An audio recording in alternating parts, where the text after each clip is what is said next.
Hey guys, your crazy coach lady Amanda Trombley here, and I want to bring you a series of videos over the next coming little bit to move you through some chaos and create some sort of chaos course correction to where you're stuck at a current point because of the circumstances that you're facing, and you're able to move through the crises, move through balancing the schedules, move through everything that you're experiencing within this time and break free to still having that wealthy mindset and creating that emotional freedom even through the chaos, even through the mess, even through the changes that we're all facing right now. So we're going to go ahead and we're going to start off with obviously the most common response to crisis or to tragedy or to trauma, which is the fight or flight method. And this is something that we've all heard of before. It's something that we probably honestly use in our day-to-day language, and it's something that we're very familiar with. But I want to take it a step further, and I want to talk about where this actually originated and ultimately shift to how we can use this to serve us. So the flight or fight method is a response of our brain, a survival technique for our brain in order to move us away from the enemy, to flee from the enemy, or to reserve us from suffering further harm. Again, you've heard me say this before, and I'll say it again. It's not our brain's job to create pleasure. It is actually our brain's job to create the absence of pain. And so the flight or fight survival technique that so many of us live and base our instincts off of is just a representation of our brain doing its job. And it's been doing this for centuries and centuries and centuries. Now, back in the day, this fight or flight mechanism was really, really useful. Our ancestors needed to use this mechanism for survival at that point in time. Because of the way that it was back in the day, where we had to continuously fight for food, shelter, and safety, this fight or flight method kept us protected and secure. Our ancestors would use it to warn off enemies or to flee from actual real-life enemies like wildlife or other tribes that were trying to impede. And so back in the day, our ancestors used this fight or flight method in a seamless way to actually keep us safe, to keep themselves safe, and create the world that we exist in now. And so back in the day when we used this fight or flight technique, it really was a part of our survival mechanism, and it did keep us alive, and it was used in a way that served us. Because of our ancestors using this technique, listening to their brain and their body, they were able to move forward, create socializations, create the life that we are so accustomed to living now. They seemingly balanced the fight method along with the flight method of this survival technique, and were able to ward off enemies in a fighting stance, as well as know when to flee from enemies in a flighting stance, and all of the other components that go with that in a way of food, shelter, safety, security, so on and so forth.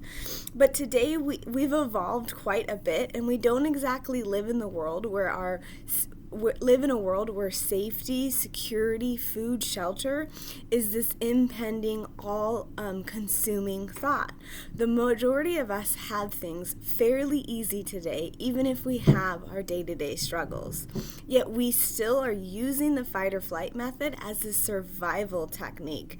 And by doing so, this has actually distanced us from us. And it's not our fault, because it's in our subconscious, because it's in our ancestral wounds, because it's the way that our brain naturally operates. It's not our fault that we're using this technique for survival when we're not at that point where we need to use it for survival. And what's happened here is we've added excess emotionality into the mix, and this fight or flight method has begun to become something that we use in any single crisis. Any time that we are confronted with a fear or insecurity, we jump into fight or flight. we get irrational or angry, or we suppress within ourselves and get very isolated and depressed. And so it's not our fault that we've been doing this for so long, but it is our responsibility to get back to using it as our ancestors used it in a survival technique itself, as well as balancing the fight and the flight. Because what we've seen for too long is that we go all one direction or all the other direction, tilting the balance between fight or flight and creating these programs, these patterns of living, these cycles of living that are actually keeping us stuck exactly where we're at and perpetuating the cycle of crisis in our lives. So this is a little preview video to tell you briefly that the fight or flight method of survival is good for you. It is natural, and it's something that we've been using for decades upon decades. And I don't necessarily want you to just ignore this fight or flight method and say, this isn't serving me, I'm getting rid of it, because that would be completely changing your brain's chemistry, and we don't want to do that. We simply want to learn how to use the fight or flight method in a way that serves us, as well as understanding exactly what's happening within these methods so that we are no longer suffering from our brain's ability to protect us, or our brain's effort in order to protect us. So back in the day, we saw that they used a really beautiful balance of fight and flight to ward off enemies, to protect themselves, to create food, to create shelter. And today we're not living in the same genre, and we begin to tilt this balance to where we go full-fledged flight with extreme irritation, anger, and outburst, or full-fledged flight with isolation, depression, and super disconnection within our own body and the collective consciousness itself.